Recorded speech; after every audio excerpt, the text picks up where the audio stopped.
目前，伫咧南海有热带系统正咧发展，气象署表示，可能即个拜六礼拜就会成做热带性低气压，也是风台，预告可能会上北扫往南东部。不过，气象署强调，目前这风台是也未形成，所以会安怎发展、安怎行也未确定。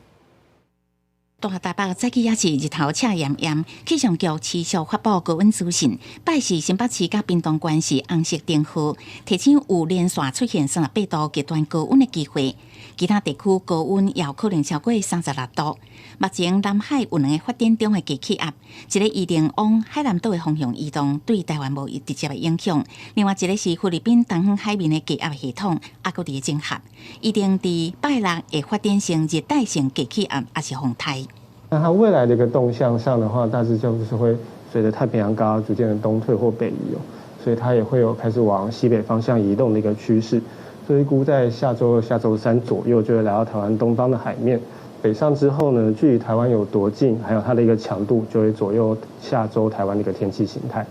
气象署预测，礼拜开始，南方水汽影响。台东甲南部地区开始都会有无定时的降雨，预定后礼拜2至拜3受到风台也是热带性低气压外围环流的影响，规个东半部的落雨会更加明显。民间气象公司分析，热带系统还搁伫个开始发展的阶段，未来可能的形成位置、强度、移动的方向跟速度，拢也有真大的变化。甚至在部分的预报有看到说直接朝向台湾而来，但是在现阶段的预报的资料来说的话，因为这个系统都还在发展的初期阶段，所以在未来的这段时间来说，这些预报都还有可能会有很大的变化空间出现。天气分析师是表示，目前预报显示热带性系统也有可能会经过台湾附近海面上北，不过无确定性也真悬。预估伫拜六才有较明显的预测，后礼拜开始天气无确定性会较悬，民众会当事先做好防汛的准备，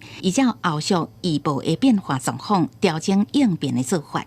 记者综合报道。